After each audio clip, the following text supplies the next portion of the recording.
சொல்லி முட்டினான் மோதினான் கத்தினான் கதறினான் தங்கை இல்லாத உலகத்தில் அதனொடி கொண்டு நம்ம உயிரோடு இருக்கக்கூடாது என்று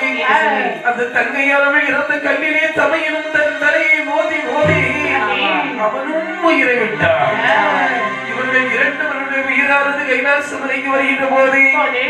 லட்சுமியை கொண்டாடல்ல பொன்பொருள் எடுத்தானே வேலை வேதிய சந்தோஷம் கொண்டு எப்படி எப்படி வருகிறாங்க தெரியுமா கொன்ற பழி நமக்கு நடத்தெரியா